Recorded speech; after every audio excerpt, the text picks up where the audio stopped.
Can you guys guess what those sounds were?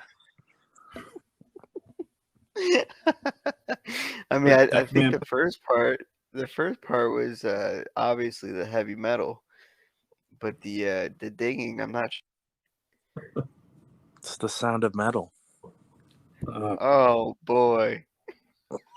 What is up, everyone? Welcome. Thank you for tuning in to another episode of the podcast. I Resent That.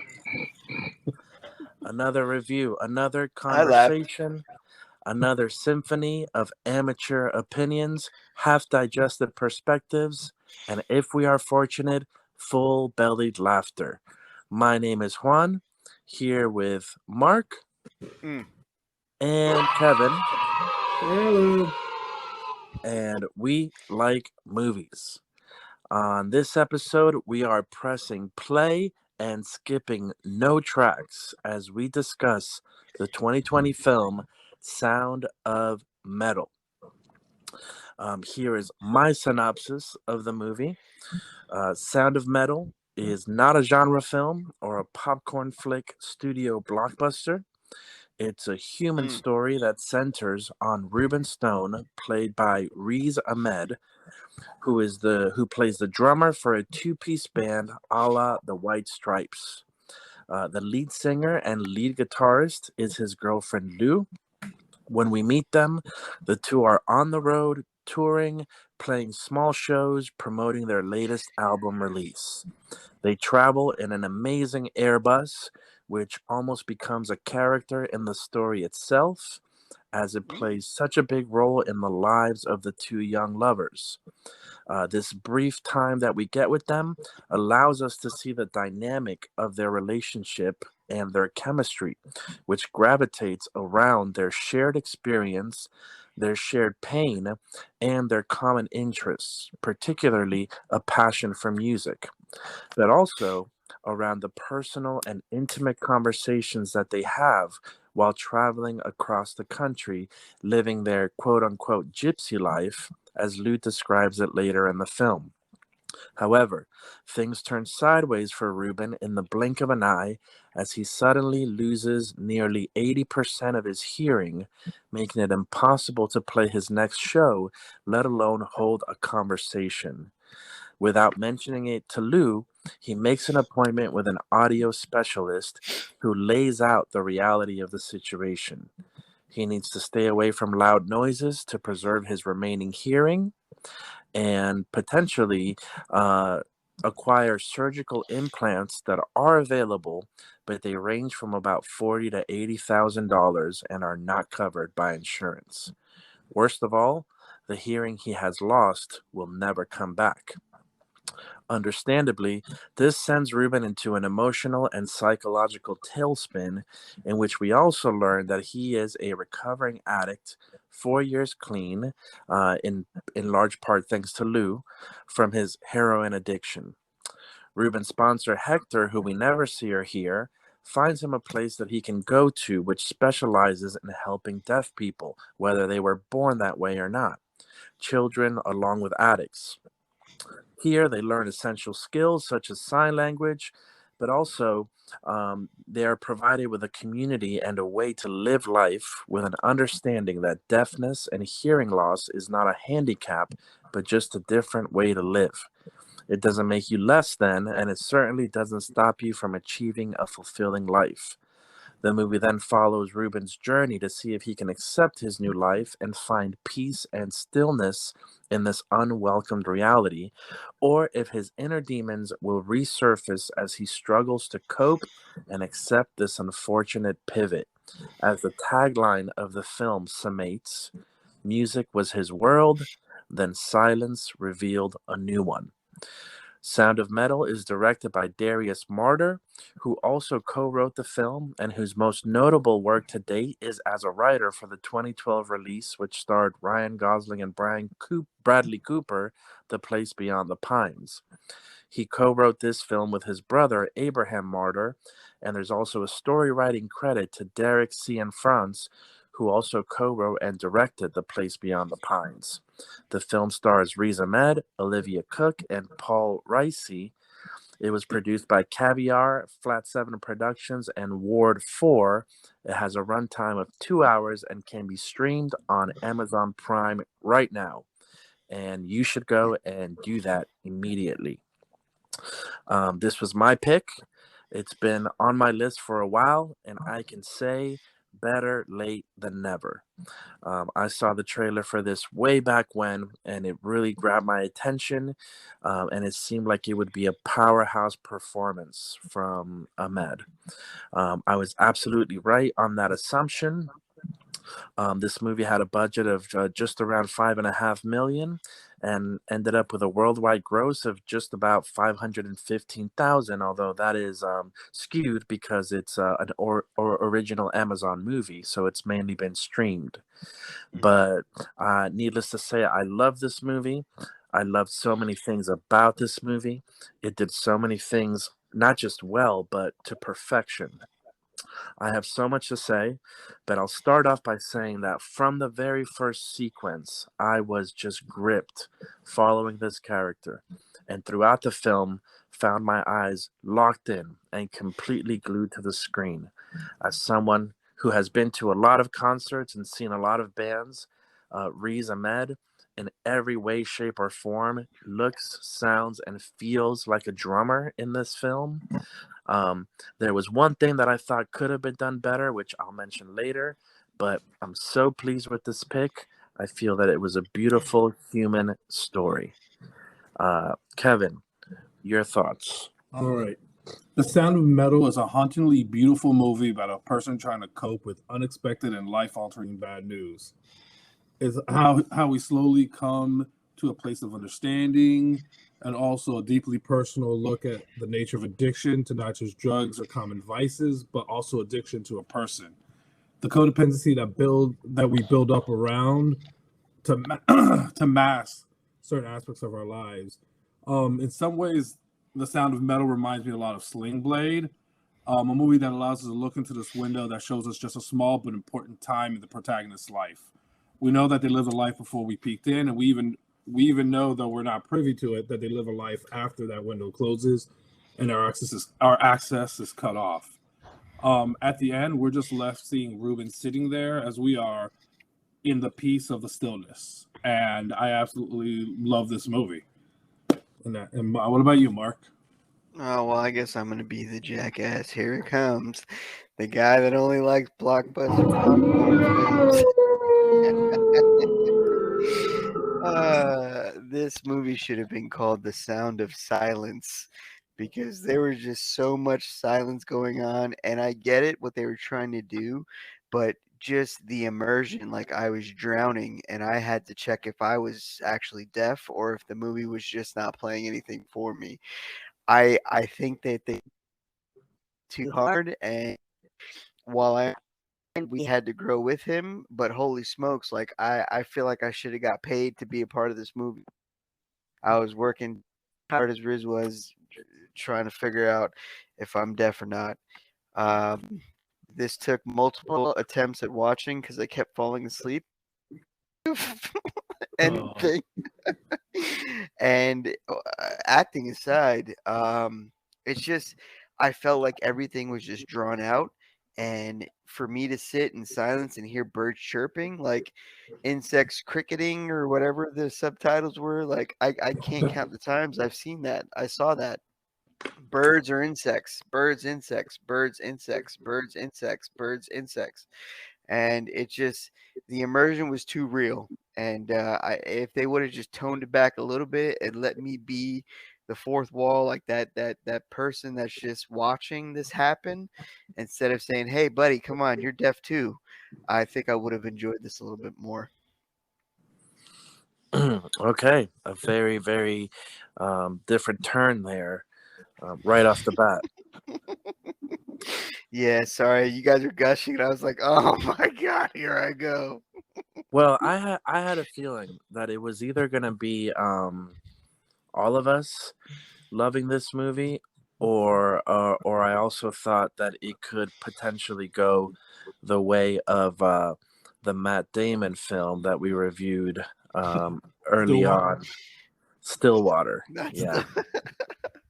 no. All in all, I will say, like, it is a good movie. It's a good story. I do like how it ended. I liked his progression, but man, it was constant silence, and I understood, okay, he's deaf, like, I get it. And it really bothered me that there was no captions for the sign language at the beginning, like when Yeah. you didn't understand. And I was like, why do I have to not understand too? Like, I am just I am viewing what you're giving me. So why are you keeping me in the dark too, you know? So that was just frustrating. It's like I really had to grow with I don't feel like I should have. Sorry, let me call him Ruben. His real name is Hmm. Ruben. My bad. Character No. name is Ruben. Ruben Yes. Stone. Yeah. I didn't understand why I had to go through everything Ruben was going through. And that's what frustrated me. Like if I'm watching a movie, I want to see the story unfold. I don't want to experience the story completely. And that's what it was constant silence. And I'm like, I get it. He's deaf and he's trying to figure I get it. So you felt that it was heavy-handed. Oh yeah, and more heavy than it needed to be because I thought the story was cut and dry, plain and simple. Like this guy is a musician, music is what he loves. He loses his hearing, and he has to figure out what to do now that he can't experience the thing that he loves. I think that's a great story, but it was just like I felt like they were trying to go like, look at us, like, oh yeah, we're trying to be inclusive of deaf people, and like, there's nothing wrong with that, but holy smokes, like there was the budget was 5 million. At least 4.9 of it went to the actors and actresses because there was no soundtrack. There was nothing there. Like Well, not even a like a anything. I would have taken anything. ironically enough that you say that because this movie won two Oscars. One was for editing and the other one was for sound. So, and What sound? There was let nothing me. there. No, Well, but it even was the it way they was did the immersive. muffled, like the muffled sound, like you could barely hear it when he got the cochlear implants. How everything was all going on at once. I can see why it Yeah. went down. Oh, I absolutely. I get that, but I just feel like it was too much, you know? It was too much. Like I appreciated it because it was immersive. You know, you weren't just kind of you know, as a third person kind of just guessing at what was going on with him. I mean, from the beginning, right off the bat, again, you're kind of put into the driver's seat to almost to experience this with him, which I did, and which was what I found, you know, so gripping. You know, first the performance by Riz Ahmed, you know, did obviously was incredible in how physical it was and how much his performance also allowed you to feel what he was going through. But like in, you know, at the beginning when the sound, you know, pretty much in his head and through his ears pretty much shuts off, and even like he's sitting in the shower and you can't hear the shower, and it's like that, it was just for me it really put me in his shoes of like, man, imagine that sensation of being in an environment that you've always known, that you've always been accustomed to, that you've taken for granted, and now along with all the other consequences and um you know, of this situation with the band, with his girlfriend, with his life, even some, but it's all kind of brought to the forefront in that moment by him sitting in the shower just thinking like, why can't I hear, like I can't hear the water, which is crazy. Now, see, what you're saying is 100% true, and I agree with you. Like, yes, you are correct. The problem is that you're discussing something that happened at about the 30-minute mark. For me, that was awesome at the 30-minute mark, but at the hour and 20-minute mark, I'm still getting that silence, that muffled, just that 2-minute scene of him not hearing still. And I was just like, I get it. He can't, like, everything is muffled.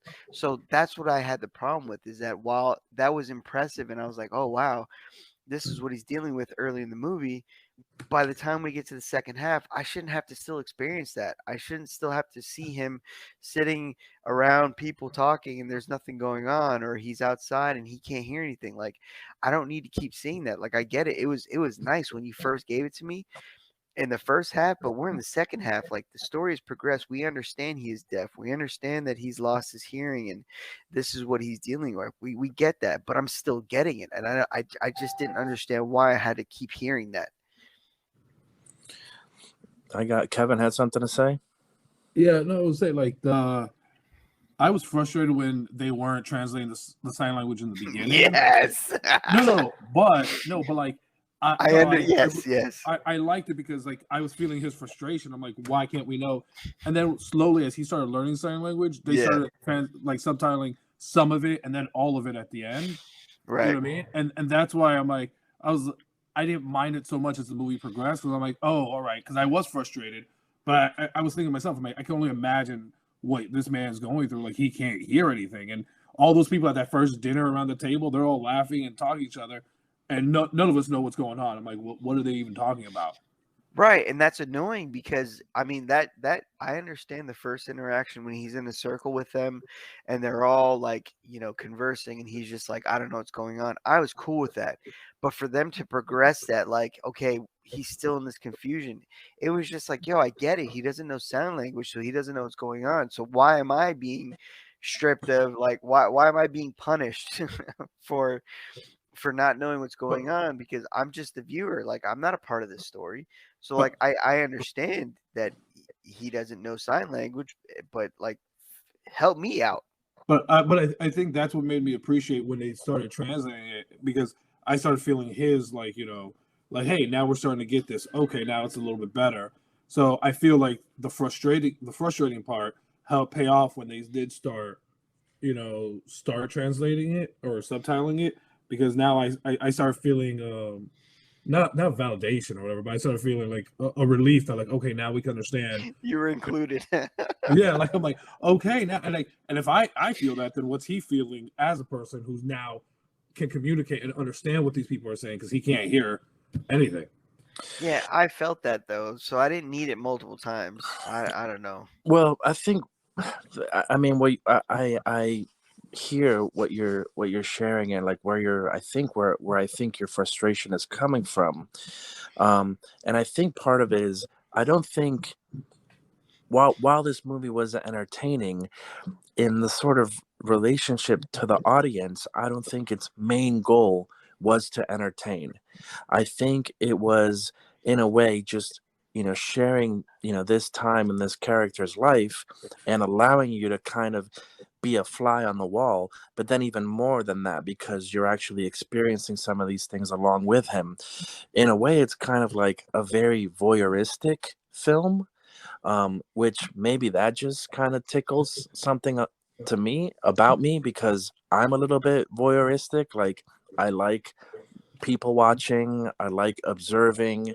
Oh my. And so, yeah, maybe that's a little bit more revealing than I should, but that maybe that for me was, I think, what allowed me to appreciate the elements that the film provided, and kind of just appreciated such a intimate window into this world, that for me, as I watched the movie, was just as revealing about deafness and the deaf community, as much as it was also about addiction and the recovery community, which I also found really, really fascinating.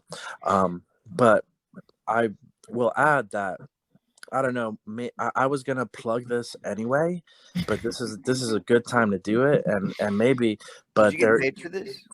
No, no, no. I can't Kidding. share that information.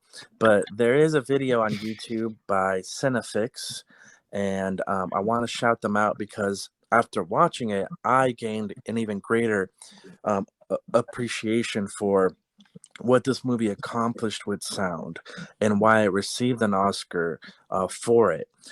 It's titled How Sound of Metal Created the Audio Illusion of Going Deaf. And it features Oscar Becker, who's the sound designer of the film.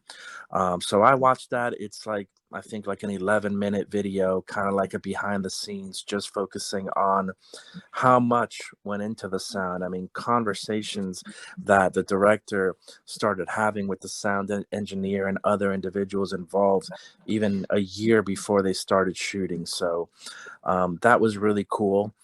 But so I recommend that. But moving on a little bit and switching gears, of course, we can always come back to this. But I want to talk a little bit. I have tons of stuff here that I wrote down. But so one of them is the performances in the film. So Riz Ahmed, again, he gave so much emotional weight to this film with his body, with his face, which he admitted in the movie looks like Jeff Goldblum. He could be Jeff Goldblum's son. His eyes also are very Jeff Goldblum-ish. But he was amazing. You mean dreamy? You're right. Yeah. Olivia Cooke, I thought was good. I wouldn't say great, but I don't fault her for it. Well, it's not her movie. Right. She just wasn't given that much to do. She's there at the beginning and she's there at the end, but then besides that, she's gone. But then this Paul Rici, to me, almost stole the show. I loved his performance. Unbelievable. Like he really seemed like a person who was an alcoholic, had these horrible things happen to him, went through recovery, and now has dedicated his life after he's experienced his own transformation, is now dedicated to this program to help others and to sort of embrace and grow this deaf community and help them assimilate into the real world through the understanding that they're not less than, they're not handicapped in any way. And I just thought that he exuded so much empathy and compassion. So I loved in particularly those two performances of Reese and Paul. And then when he had to deliver to Ruben the fact that he can't stay there anymore, man, it was like so beautiful because it was like so heartbreaking. Yeah, he's delivering the way he was delivering it, like it's something he didn't want to do, but hey, this is the way it is. And man, I could have felt that that was a real addict recovery place. Unfortunately you have to leave. I'm like, oof. Yeah, and it was such a it was powerful and emotional because you knew why he was doing it, and you knew that it had to be done, and it pained him so much to do it, while at the same time probably he also knew that level of tough love was also probably that this was a necessary part of Reese's journey, that he couldn't just let him off the hook, but most of all because you did understand that it would be so detrimental to everybody else in that community. So yeah, let me back up and let's jump to that scene. So spoilers coming up here, beyond what we might have already spoiled, but after submerging himself in this program in which he's not allowed to have any outside contact with the world, so he gives up his phone, he gives up his car, he can't speak to his girlfriend Lou, but after however long he's been there, he starts to panic because it seems like he goes online, he sneaks into this office where he goes online, checks out the band's website, and kind of sees something that maybe freaks him out, that perhaps that was a sad video he saw. Yeah. of her on the floor with the little thing. Yeah. Sorry, keep going. Why was it sad? It was just her playing by herself with loop pedals. Yeah, but that's why, like, he was performing. That's like I found it sad for him because even him, that's why it motivated. That's why he wanted to sell everything and he wanted to get back to her because he's just seeing her like she's not in the band. She's just on the floor. They're videotaping her. She's with the pedals, just singing, and it's not. I don't know. It was just the sadness of it. It looked like she was just in a room on the floor with people around her looking at her, and like I said, like I felt for him as her boyfriend. That's what spurred him to want to sell everything and like, hey, I gotta get this. I gotta get back to her. Yeah. Oh, that's not how I took it.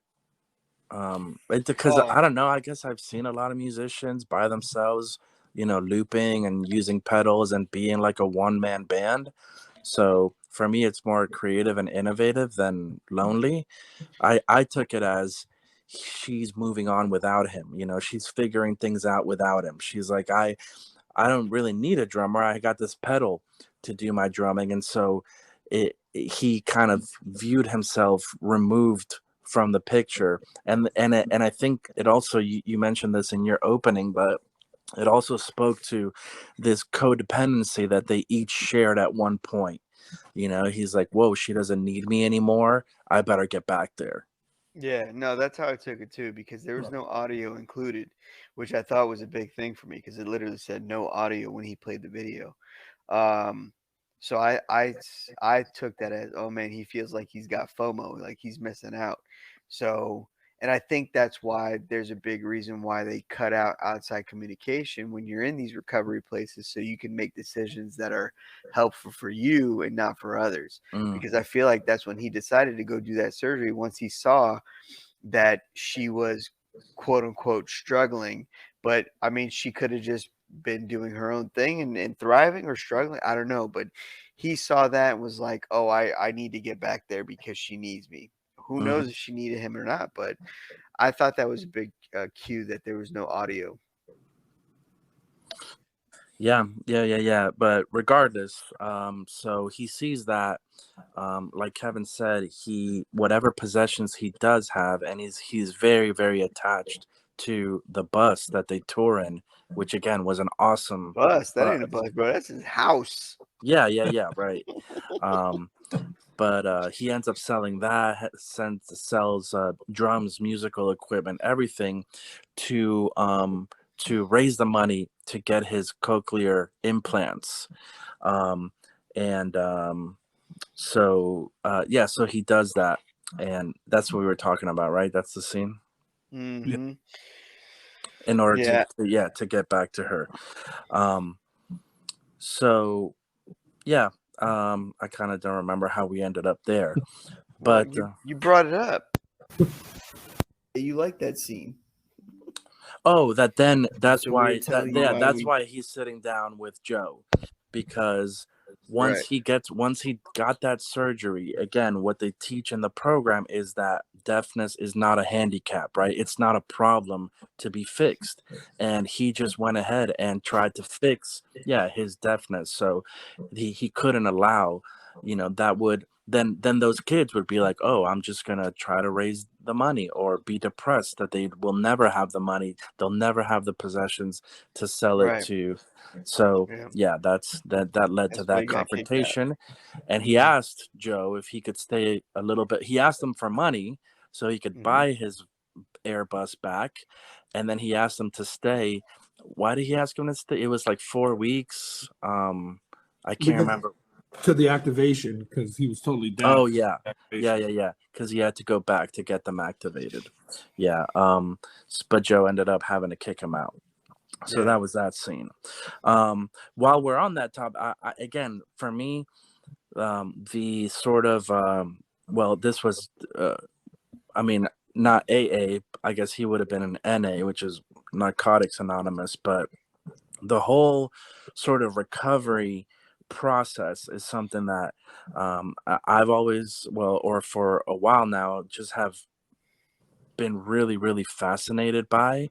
I listened to a podcast with Shia LaBeouf talking about his journey through that process, which was really good. And the fact that the whole AA 12 steps, it's faith based at its foundation. And I just love in the process how it's brutally honest, right? And they really get to the nitty gritty kind of like soul excavation. And I really enjoyed that the film allowed us to see, to get glimpses into that process, or even into an individual that has been through that process. Because even again, Ruben, his problem was not his deafness. His problem, that was just a circumstance, right, that presented itself into his life unexpectedly. Which is of course a good reminder to all of us that nothing in life is guaranteed, and we have no idea what the heck could happen even in the next 60 seconds. But ultimately, his real problem was, could he overcome his demons in order to then deal with the circumstances? And this movie portrayed that so well. You always felt like that at any moment, he could reach his breaking point, and run back to his addiction. And he even admitted several times, like, yeah, I'm close. It's been a bad day. I'm having a tough time dealing with this. Or he, the first time, his first reaction, right, he went to smoke a cigarette, and that's what triggered Lou to reach out to his sponsor, to let him know, because that was clearly been a trigger for him. So I love that, and love the idea about stillness, where even Joe had a speech where he said, that was the kingdom of God, that stillness, that peace, that quiet, which really parallels something that Jesus said in the New Testament, right? Which is that the kingdom of God is within. And so I love that and thought it was really powerful. Yeah. So I guess you didn't know this, but AA is heavy into being faith based. Yeah.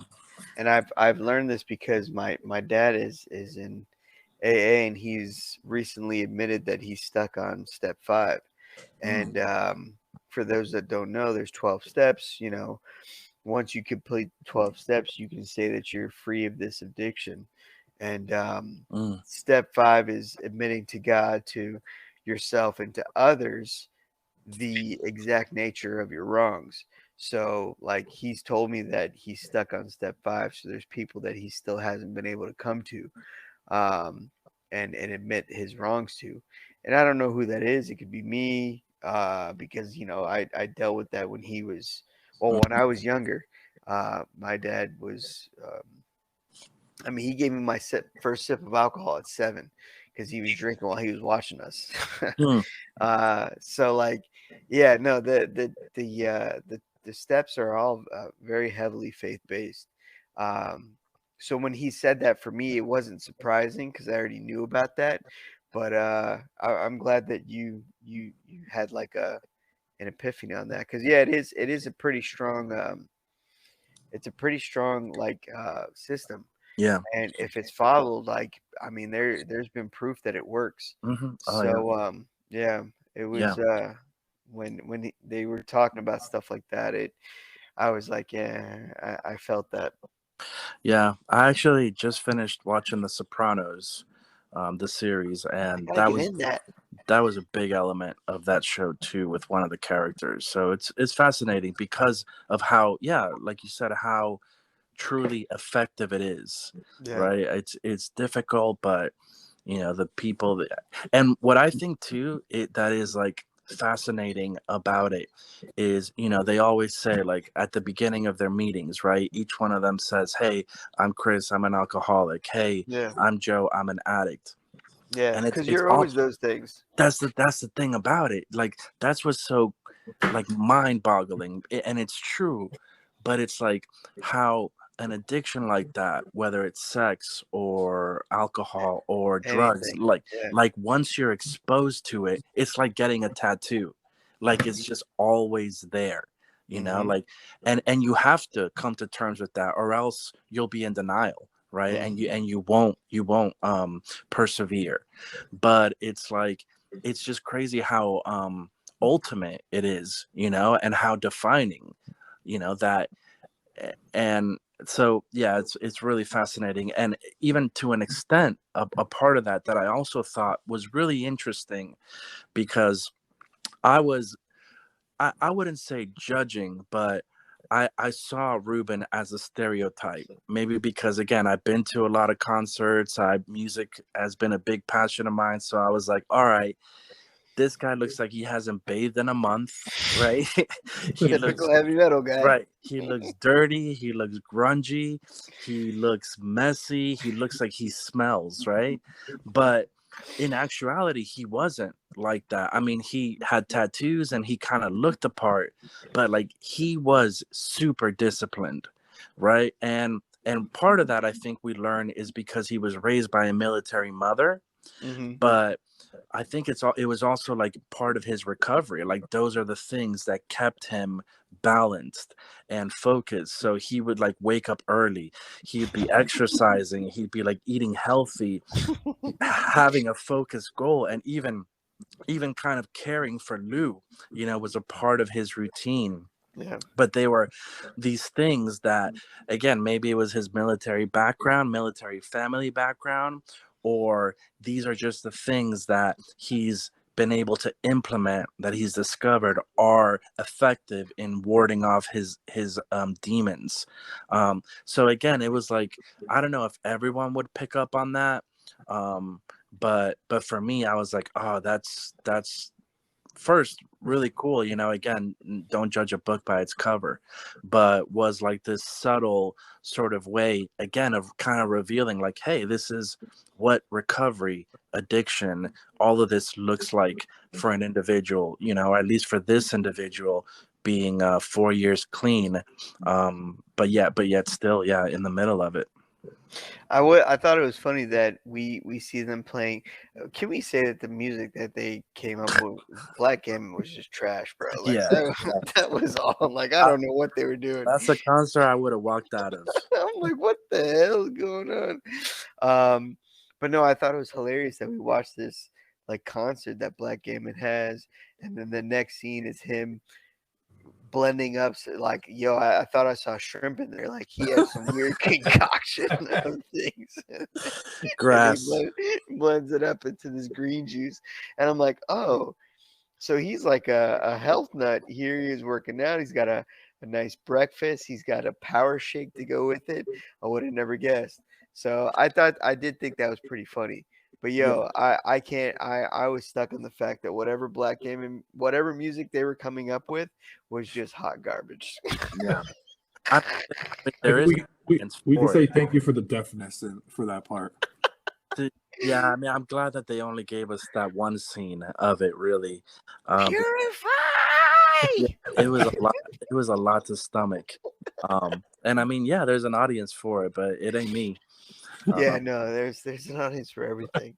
Um, But I don't know, man. The title Sound of Metal, I thought we were gonna have more of his music side yeah, and then see that loss of hearing and then go into that. We just got a glimpse of his music and then he just went straight into the loss.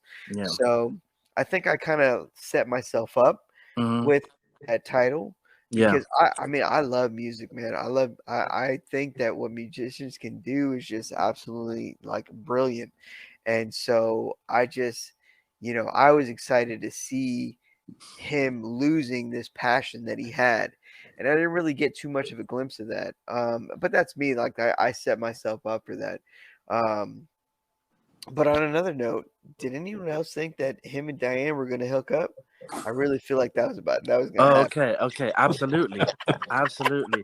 And I said that in my idea of what happens in the future, he goes back to the school and he Yes. ends up with Diane. It's like real talk. I thought that was going to happen. Yeah, When he went over to Lou's dad's house, I didn't think that was her dad at all. I'm like, oh damn. Oh yeah, I thought she was gonna be with someone else. She is totally with someone else. And even the way the guy was reacting was like, oh man, he was acting like he got caught. And it was yeah, just weird when he kept saying like mother, father, or no, mother, mother, mother. it was throwing me off. I'm like, oh man, this guy really knows a lot about her. And it wasn't until they sang the song that I was like, oh, that's her dad. Wow, I would have never guessed that. They really Yeah. played that pretty weird. Yeah. But I totally thought that was going to be the case. Like he was going to forget about Lou, that these emails that he's sneaking to go see, like she's eventually cutting herself away from him, and then he falls in love with Diane. I was totally setting myself up for that. Yeah, so I was I was completely with you on that, and I do want to shout out that actress. Her name is Lauren Ridloff. Mm-hmm. I thought she was super cute, but not even She's been in just like something else. not. She was actually well. This is a fun fact. I don't know if you want it yet. No. Oh, Okay. yeah, I'm always tapping into your fun facts, baby. I Okay, I got love it. some. I I'm got a always lot. tapping into them early. I got a lot. I got some good ones. I think she has been in other stuff, but yeah, but I was gonna say like Ooh, it wasn't just even I've been in other stuff. Now I know who she is. So did I. it wasn't even just physically, it was like, man, she just radiated like this joy and like sunshine and like beauty about like her spirit and her soul. Like I don't know if Yeah. that lady's really like that or if she just was acting her butt off, but again, like I really Can I believed spoil like it? Can I yeah, spoil it? yeah. She's really like that. Oh, okay. From the other thing you've seen her in, Yes. but so did you guys? I kind of thought that Lou was gonna end up hooking up with Hector, the sponsor. What?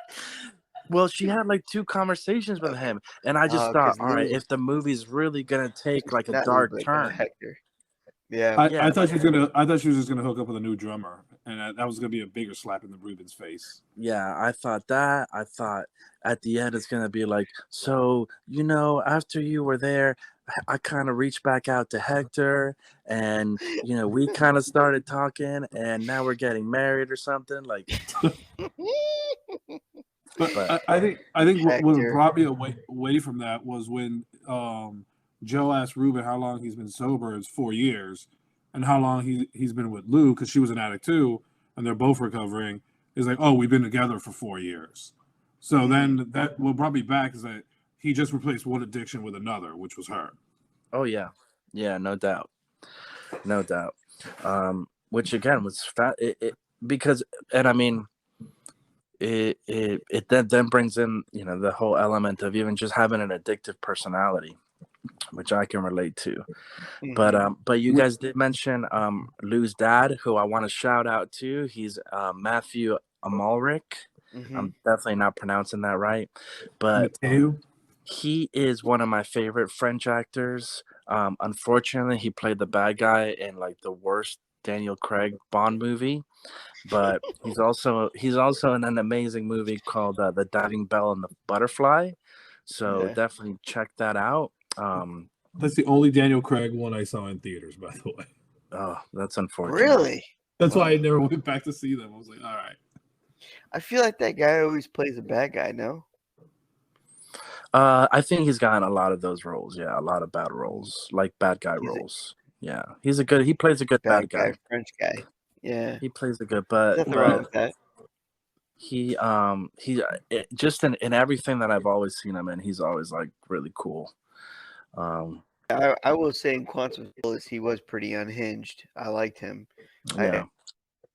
Probably best Yeah. best role. No, there were bigger problems in that movie. Oh yeah, 100%. The whole plot being about water being the main one. Yeah, not enough usage of Olga Kurylenko. Yes, I agree. Yeah. Sorry, we're going off the rails here. No, we're good. We're fine. But again, another thing that I was thinking, especially as I watched Joe and Diane, it just I was just kind of even taken aback, and just kind of amazed that like there really are people like that in this world, that just give so much of themselves for others, like Joe and like Diane, who was, especially in the world of education, where probably someone who's as joyful and committed and invested in their job is probably more rare than common. Hmm. To see an example of it like that, and then again Joe and everything that he had going on was just even really awesome Hmm. to see and to think, and inspiring even, right? Or even just comforting, right? With all the crap that we see in our world every single day, knowing that, hey man, there are people all over the world that are just giving of themselves for others, Yeah. and they deserve some attention and ovation, from time to time. Yeah. Here's a ditty about Joe and Diane. So here's what I didn't like about the film. I have much more to talk about of No, what I you actually did have like. some you didn't like. Wow. Yeah, and one of the things again, Kevin, what did you think of the scene? I did like. I'm gonna get to what I didn't like, but dude, this and both of you guys, like, dude, the scene when he first puts on the implants Mm-hmm. and they're nowhere near what I Mm-hmm. mean. They're crap.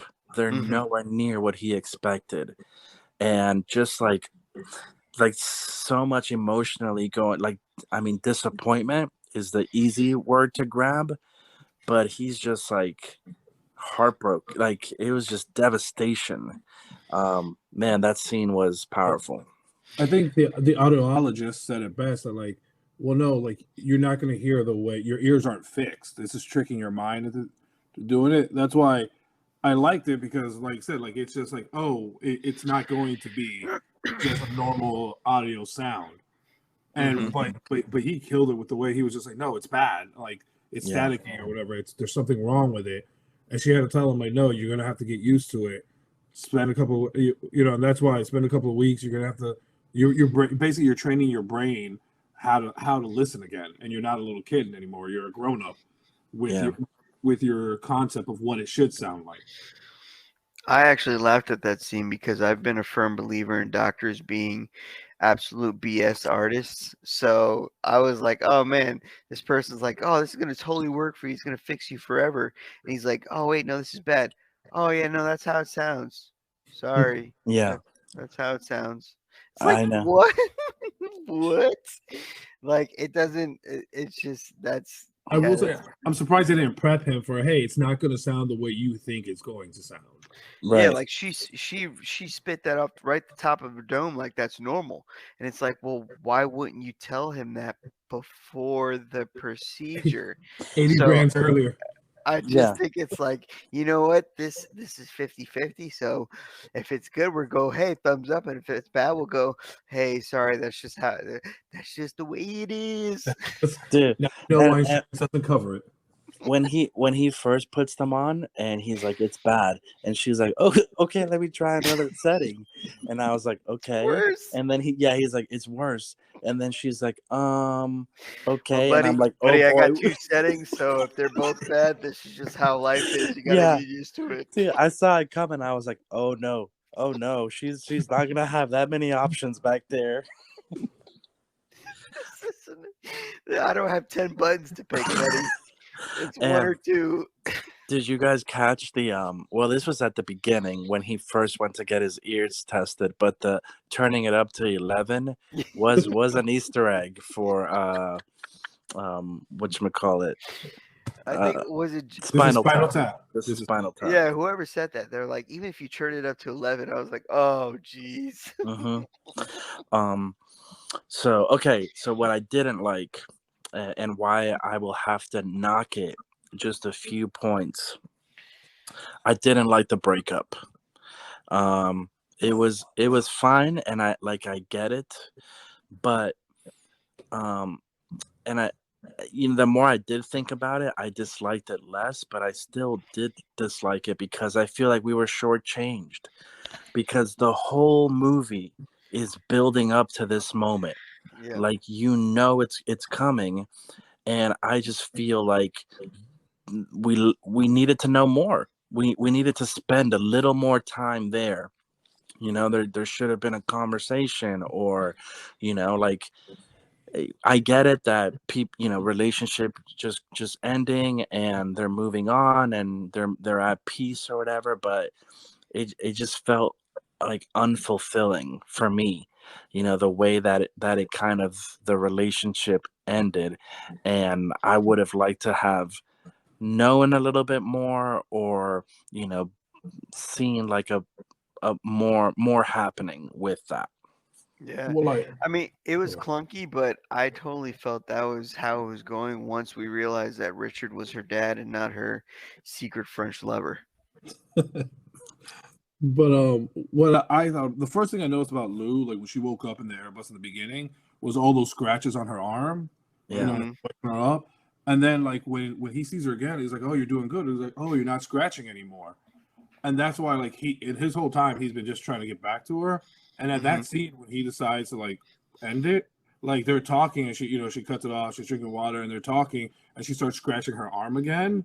Like he looks at it, he just pauses. He's like, he looked at her scratching. He's like, "Hey, it's okay." Like he realizes that this isn't healthy for her. Like she did so much better without him. And like how Joe has said, like you sound like an addict trying to get back to her. Like Yeah. he was an addict, and now that they're together, even though she wants to be with him, he wants to be with her. It's not good for her, and he cares about her. And she's starting to scratch again, and he needs to end it, and it's okay because she's like, you made my life more beautiful. You saved me, and I saved you. But this isn't good for her, and he realizes that. And I think that's what was really hauntingly beautiful about this movie was he's like, I have to sacrifice what I want because this isn't good for you, and I love you. And that Yeah. I felt that's why he ended the relationship. That's why I didn't think anything else of it because they couldn't say anything. You know what I mean? Like if you left it to them, they both just wanted to be together, but he had to pull the trigger and say, "This isn't good. This isn't working for you." Yeah. And Yeah. that's Go why ahead. he embraced Beth again. Yeah, those Yeah. bells are really loud too. Yeah, it was a new life. So I get it. I just felt because it was the pinnacle, the climax of what all of this was building up to, and this ended up being the defining moment for him, actually embracing his new life. I just felt the conflict and the tension for the movie like would have been a dynamic that it would have been good to linger a little bit more on, but I'm probably wrong, so it's fine the way it is. Sure, um, you like a good climax. I get it. yeah, always the little death. I never pass up a good little death. um, so with that, I mean, the final shot, the final scene of the movie, dude, it took me a second. I was, and for some reason, like as when he got to Paris, I don't know, I I disengaged slightly. Like I Mhm. don't know, I found myself a little bit less interested at that moment. So it was good that it ended soon, but so by the time the final scene and he's like sitting on the bench, I don't know, I was kind of like not fully there engaged. So when the screen went black, I was like, what the heck? And then it honestly took me a few seconds because I was like just stunned looking at my TV. I was like, what? Looking at a And then I reflection of was like, yourself. and then I was like, oh, wait a minute. He was able to be still, Yeah. like, and I was like, oh, okay, that was awesome. You, But He was it able to took me a finally second. sit. you, Yeah. didn't you just finish The Sopranos? You should have been prepared for this. No, but it was it was unexpected. The cut to black. But see, Yeah. that's the beauty about movies. You never know what you're getting into. Yeah. Yeah, no, I mean, because I mean, it was good. Like I said, it just took me a second to get there from the instant that it happened. It was funny for that scene. I wrote again, too long, like every other scene where he was discovering his deafness. Dude, I was expecting also that there was gonna be some conflict or some tension with his roommate at the house. The blind guy, that Yeah. he waved to. It's like, Yeah, He wakes up one night, he's standing over, he's like, I may not see, but I see you. Yeah. Or just like, I don't like the way you breathe. Or it's like something with roommates, Well, that never instead it was happened. the other way around. Ruby was staring at him when they were sleeping, and he was snoring. Yeah. He's just wide-eyed staring at him. I'm like, bro, you're deaf. Why are you staring at him? I think in that moment he maybe was a little grateful he couldn't hear. Probably. He felt the vibrations of the snoring, maybe. All right, I'm gonna test you guys. Wait, And before you test, I just want to say the one thing I didn't like was that was an ugly tattoo that girl got. Oh, She's like, oh, I want a little more hair. I'm like, this is a horrible tattoo. Why are you getting this? And then they show it on her. Fist I'm bumped like, like 4 times, man. She Bro. really liked it. it was And a then free tattoo. no, and then they showed it on her when she's loading the soundboard. I'm like, that looks disgusting on you, man. It's pretty good for a free tattoo, actually. No. It looked good, the quality, like it was done well, but it was a horrible image. I'm like, you have this naked chick just sit on your left shoulder. It had the right amount of bush. That's all that matters. A little trim. She likes a little air strip, a little air strip, A little natural, but a trim as little well. landing strip. Oh, Yeah, yeah. so there was a test coming that we did not prepare for. Okay. And actually, speaking of tattoos, Speaking of bushes. my favorite tattoo was his tidy whitey tattoo on his arm. That was amazing. Not the no? Well, that's my test. Do you have any idea about the no tattoo? I do not. Were you curious about it at all? Like, why is this guy got no tattooed on his hand? It's good if he decides to do drugs, he sees no. Yeah. That was definitely it. Because there was a scene, and it was like a scene. I don't remember what had happened, but it was like he was in a bad spot, and he was like holding his hand to his face, and he was like caressing it and like kissing it. Oh yeah, he was kissing it. Right. That's when I figured out. I was like, oh, that's what the no means. Oh, very nice. I like the one that was on his chest. It says something like, "Please kill me." Oh yeah, apparently that's an homage to some band or something like that. It had to have been because it was so like well defined. It was there, like you could see. Yeah. I feel like the tattoos that we noticed were the ones that were in the spotlight. Yeah. Yeah. And to me, favorite line of the movie came from Joe.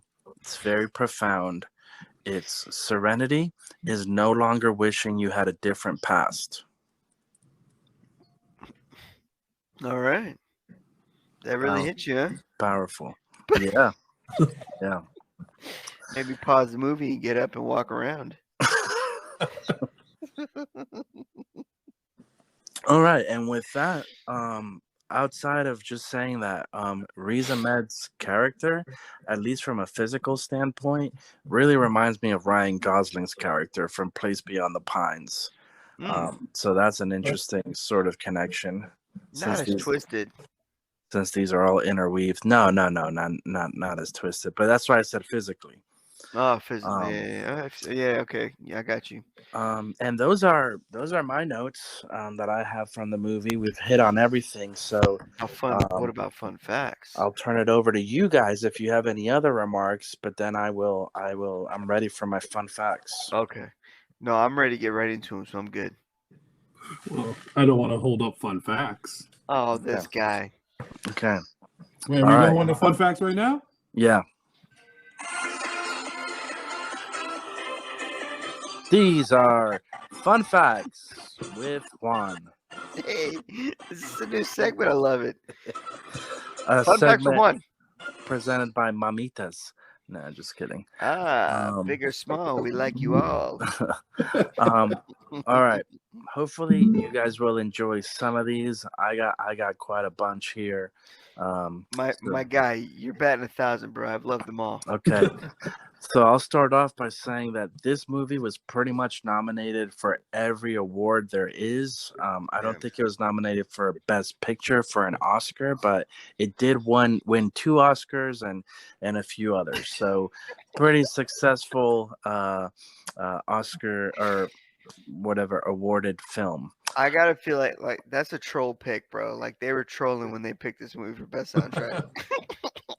Nah, no way. It was not best soundtrack. It won for Best best audio audio? and best editing. That's even worse. Best Best sound. audio. Best sound. It was nominated for Best Picture, Best Original Screenplay, Best Actor, Best Supporting Actor, and it won for Best Sound and Film Editing. For Oscars? Yeah, Best picture? it was nominated. Whoa. Yeah, Who Oh, was okay. best and I think that's when supporting? they went to 10. So a lot of movies get. Or I nominated. guess Olivia Cooke, Nah, it'd be Joe. No, Joe. Oh, Yeah, Joe got Paul. nominated. Paul Rossi, Yeah. Rossi. Yeah. Speaking of Paul Raci, Another or one. Rossi, who plays Joe, he's not actually deaf. Both of his parents were, which makes him a coda, which is a child of deaf adults. And that movie won Best Picture. Which also you might recognize from winning Best Picture. Thank you, Kevin, chiming into my fun facts. I guess these are Juan and Kevin's fun Yeah. facts. New segment. Ow! But he's also a member of a band called. I love all his tattoos on his IMDb picture. Yeah, IMDb picture. the band is called Hands of Doom, and when he performs, he does sign language as he That's the performs. Hands of Doom is. Yeah. That's Another about one. to blow your eyes off. Sign language. Have you seen that lady that does the sign language at hip hop concerts? Yes. Yeah, That she's girl, she wild. ain't, bro. Her whole body's in it. I love it. I feel it. I feel those lyrics. Have you ever It's like- seen the lady who does Joe Biden's sign language, and sometimes she just gives up and stops?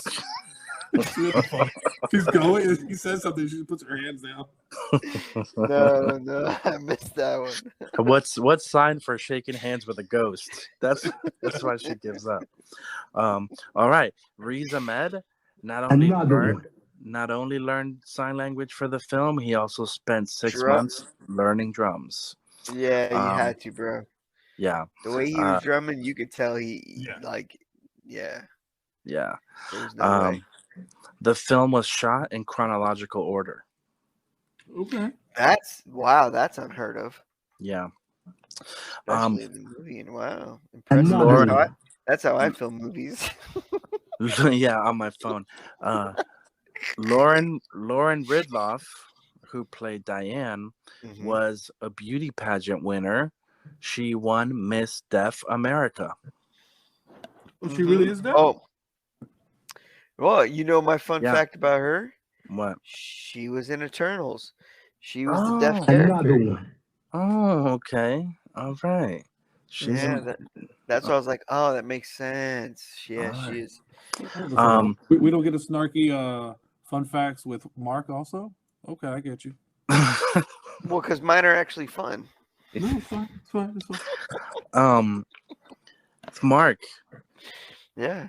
It took 10 weeks to do the sound mixing for this film. Because they had nothing to work with.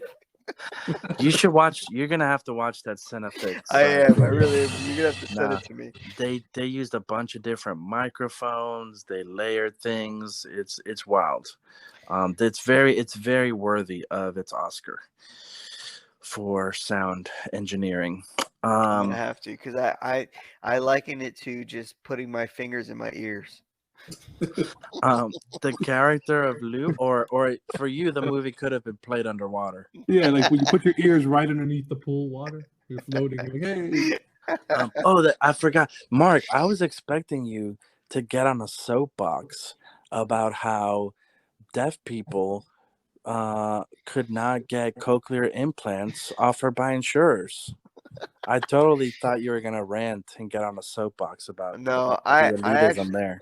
I did have a rant about the ADA, the American Disability Act, and how there's so many websites that don't follow that. And like, I understand that there's deaf people out there, or not even deaf people, people with disabilities, and like, we're so far behind in supplying these people with information that they can use on a normal everyday basis like we do. So I had that going, because like, and Kevin knows now, working with the school board, you have to make sure that your website is ADA accessible. So like I learned so much about how websites are not ready for people with disabilities, and they're not prepped, and they don't it's just it's like it's alarming. Like we're in 2023 and that's still a huge issue. Yeah. No, that was going to be my soapbox, but I decided to tone that back because I was like, that's like the web design side of it. I don't want to get into that. But no, I didn't mind that. Well, not to worry, bro. Chat GPT will take care of all that for us. I'm ready for it, man. That is so fascinating to me. It's scary, like it's scary but fascinating all in Yeah, one. yeah, I know. I agree. All right, Olivia Cooke, who played Lou, who was in another movie that we reviewed. Mm. Do you guys remember which one? Well, I know she was in a movie we were supposed to review, but we did not. Is that what it was? No, Me and Earl. Dying Oh, Girls. that we didn't review that. That's right. Me, We Earl, did and not Dying review Girl. that one. Yeah. All right. Well, the character of Lou was originally supposed to be played by Dakota Johnson. Oh, really. Miss 50 Shades of Grey herself. Scheduling differences, I guess. Yes.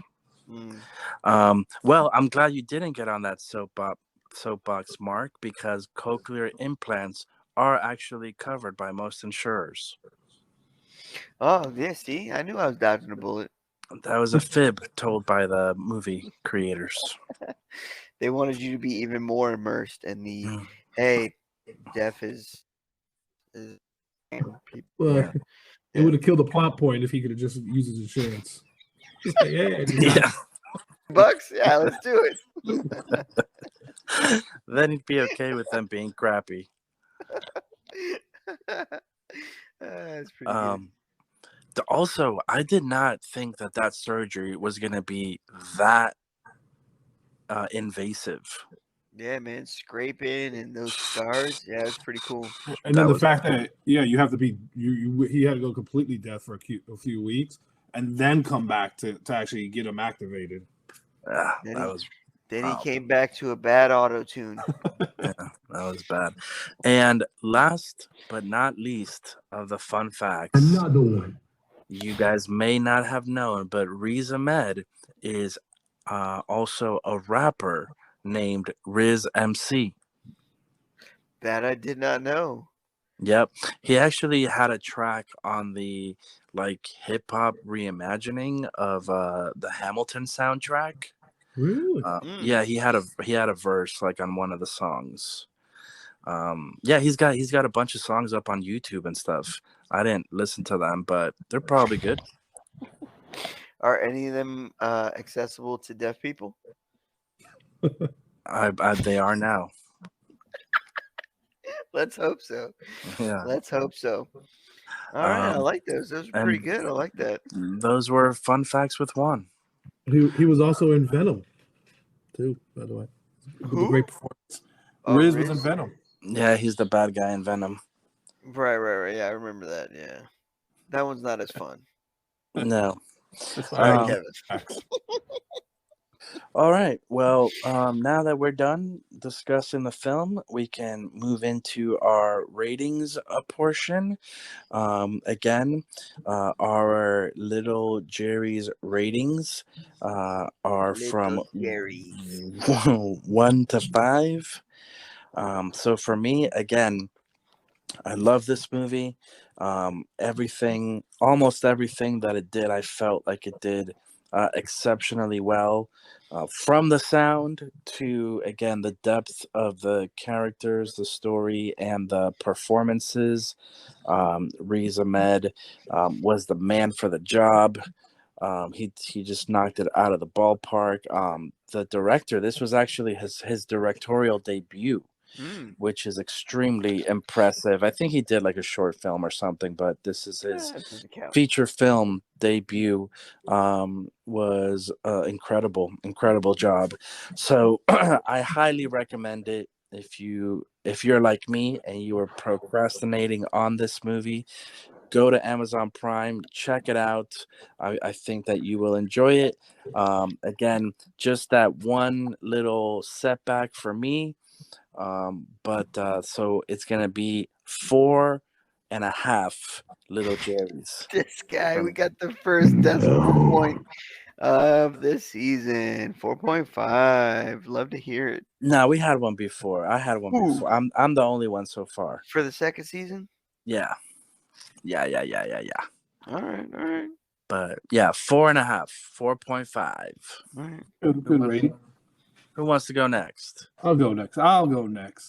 I agree with Juan a lot that I like the movie. One thing that Mark did bring up as I was trying to tally my score here was there was a scene in the playground when he was with that kid and he was playing the drums on the slide, feeling it, and then he started doing more drums. I did have a feeling that I wish I had done more with like how being deaf you could feel the music and all this stuff. So that's the only thing I wish that they would have done more of, just shown that aspect of it. But other than that, it was a great movie. I saw the second half. Ava watched it with me, and she was getting really into it. Go check this movie out. It's on Amazon Prime. Check it out today or tomorrow, whenever you listen to this. And I'm going to give it a round 4. Rounded. I like it. This is not a bad movie. It's not a bad movie. It is well done. The acting is good as well. I think it's a little slow and it's a little too immersive. And with the level of immersion that you're put in, it kind of takes you out of the movie because you start feeling like you're dealing with the same issues that the main character is. It's hard for me to ever watch this again. There were certain things that I did enjoy. I felt like there were other ways that they were gonna go, and I'm kind of disappointed they didn't go in those ways. But at the end of the day, the ending is what I expected it to be. That he was gonna fully embrace this sound of silence. So it's not a bad movie. It's not. But for me, it's Three Little Jerry's. I will never watch this again. I will probably never think about it again. But yeah, I don't know. I guess it's not bad to experience it once. Okay, I think a 3 is fair for the experience that you had. Yeah. I appreciate that. Thank you. Were you gonna say something, Kevin? No, I was just laughing. Oh. Okay. Well, all right. This is a good one. This has been on my list a while as well. I think when it first came out, I was interested in it. I really thought we were going to see this guy like full blown in heavy metal, and I'm impressed by the artists who bring us heavy metal music, especially drummers, because they're just nonstop. Yeah. So yeah, I was like, oh man, this is gonna be good. Like we're gonna watch him. He's like the best metal drummer in the world, and now he's got to deal with this, and that's all he knows. And I mean, we got a taste of that, but it just seems like it was kind of a cop out that at the end of the day, it felt like he made decisions that weren't best for him, and they were best for others. But I guess that's a part of addiction. And he never wore earplugs. That's the problem. Yeah, well, we did, and well, that's what I was gonna say. We never know. Like we don't really know if it was because of that, that led to the deterioration of his hearing, or if it was like a genetic thing. Yeah. So yeah, I mean, I agree with Mark. From the trailer, at least when I first saw it, I thought it was gonna be way more revolving around the dynamic of him not being able to play music anymore, and how big that was a part of his life. So it would be interesting to see a similar thing, for like if there's like this famous band, right, and all of a sudden the drummer goes deaf, right, and so that would be another interesting angle to kind of take this idea.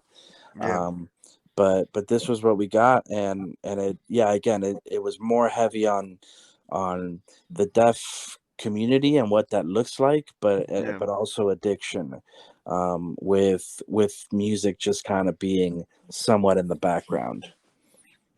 Yep. Yeah, I feel you. All right, so that was a 4.5 from me, a 4 for Kevin, and a 3 for Mark. Not quite the fives that I was Hoping hoping You didn't even give for. it a 5. The I the know that's what I'm fives saying. the fives continue to elude me, but I'm okay. I'm okay with my choices. Not a happy landing. Is that what you would have done? Yeah, man. I was ready for it, bro. I I was trying ready. to imitate her because I couldn't understand a word she was saying in that song, except maybe for Purify at one point. Purify. I like the subtitles would give some, and then it would say distorted words. Yeah. Unintelligible. I was like, that's about right. That's heavy metal for you. They got that spot on. Unintelligible. All right, gents. Well, I'd like to thank our audience. Thank you for listening. Rest assured that we will be back with another episode soon. We're still going strong in season 2 here. So we're not taking our foot off the gas. Next up is Kevin's pick. Yo, wait till you catch it, though. That's all I can tell you. Oh, jeez. Oh, Don't play God. the sad music, man. Oh, God. If All you guys needed a filler episode, it's coming up. I bid you all adieu. Love you. Well,